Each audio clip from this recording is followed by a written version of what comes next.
तो बच्चों, आज की वीडियो में हम बिजनेस ऑर्गेनाइजेशन का सेकंड चैप्टर करने वाले हैं, जिसका नाम है फॉर्मेशन ऑफ बिजनेस। एंड इसका मैंने फर्स्ट चैप्टर आपको पहले ही समझा रखा है, आप जाके चेकआउट कर लेना प्लेलिस्ट। तो चलिए वीडियो को स्टार्ट करते हैं। तो हमारा पहला टॉपिक है कोर बिजनेस कंसिडरेशन। मतलब कि अगर आप कोई बिजनेस करना है तो आपको इन सब चीज़ों का ध्यान रखना ही होगा। तो पहला है हमारा line of business, choosing the right industry product और service to offer based on expertise. मतलब कि आपको ये पता होना चाहिए कि आप कौन सा सामान बेच रहे हो और किस टाइप का सामान बेचना चाहते हैं। Scale of operation, deciding size, small medium large based on a capital and market. मतलब कि आप छोटे स्तर पे काम करना चाहते हैं या लार्ज स्केल पे। Strategic location, finding a place with access to raw material, labour and target market. मतलब कि जब हमारा बिजनेस हम खोलते हैं तो हमारा प्लेस भी बहुत मायने रखता है। अगर आपने गलत प्लेस पे अगर बिजनेस खोला है तो आपका बिजनेस खराब भी हो सकता है। एंड हमें मेन चीज़ ध्यान में यही रखनी है कि जो हमारा रॉ मटेरियल लग रहा है, उसको लाने में जो कॉस्ट है, वहाँ पे अगर दूर होगा तो ज़्यादा ही लगेगी, अगर पास में होगा तो कम कॉस्ट लगेगी। अब वही हमारा जो है, हमें ये भी ध्यान रखना है कि वहाँ पर हमें लेबर और जो हमारा ये सब मटेरियल है हमारा इजीली कम कॉस्ट में कवर हो जाए। अगर पास में होगा तो कॉस्ट लगेगी। अगर आपका दूर प्लेस में खोला, जैसे फॉर एग्जांपल आपने एक जंगल में अगर बिजनेस खोलोगे तो जाहिर सी बात है आपका ट्रांसपोर्टेशन में जो रॉ मटेरियल है उसमें लाने ले जाने में बहुत कॉस्ट आएगी। तो ऐसा नहीं करना, आपको प्लेस सही से देखना है। एंड अगला है हमारा physical facility planning for machinery, equipment, layout and building structure.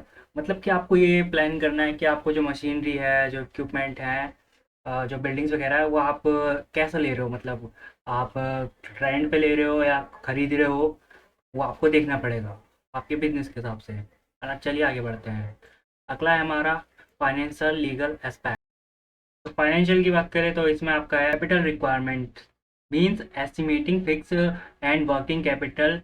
मतलब कि आपके जो बिजनेस होता है उसमें दो तरह की कैपिटल होती है, तो फिक्स कैपिटल और एक वर्किंग कैपिटल। फिक्स कैपिटल आपका वो होता है जो आपने लैंड, बिल्डिंग, मशीनरी खरीदी, वो आपका एक टाइम का काम होता है, फिर आप सालों साल के लिए सब भूल जाओ। एंड वहीं वर्किंग कैपिटल आपका वो होता है जो आपके जो बिजनेस में लगा होता है मनी।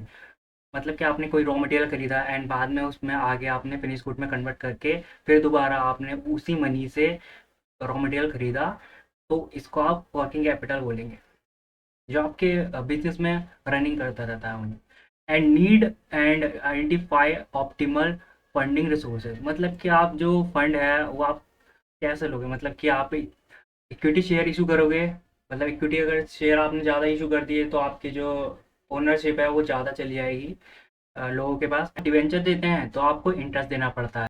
और वही हम टैक्स प्लानिंग की बात करें तो ये एक ऐसी प्लानिंग होती है जिससे हमें ऐसी इस तरह से प्लानिंग करें जो टैक्स का बोझ है वो कम हो जाए और टैक्स को अच्छी तरह से भरें। और लेबर डिप्लॉयमेंट, मतलब बिजनेस की ज़रूरतों के हिसाब से एक संख्या में लोगों का इस्तेमाल करना और स्थानीय जगह के हिसाब से उनकी ज़रूरतों का ध्यान रखना। और ऐसा तो कोई वो नहीं है कि हम उनके कोई मतलब उनको पैसा नहीं दे रहे टाइम पे या कुछ।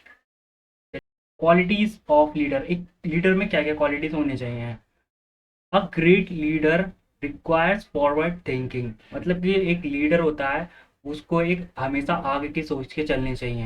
एनालिटिकल स्किल्स, मतलब कि हमारा लीडर ऐसा होना चाहिए कि उसको देख के ही समझ में आ जाए कि हमारी गलती कहाँ पर हो रही है। मतलब कि हमारे जो कंज्यूमर है कौन सा प्रोडक्ट ज़्यादा पसंद कर रहे हैं कौन सा नहीं। एंड एक्सीलेंट कम्युनिकेशन, एंड उसकी कम्युनिकेशन भी करना आना चाहिए। रिस्क टेकिंग कैपेबिलिटी, मतलब कि उसके अंदर एक कैपेबिलिटी होनी चाहिए कि रिस्क ले सके। आज की इस वीडियो में, फिर मिलते हैं नेक्स्ट वीडियो में।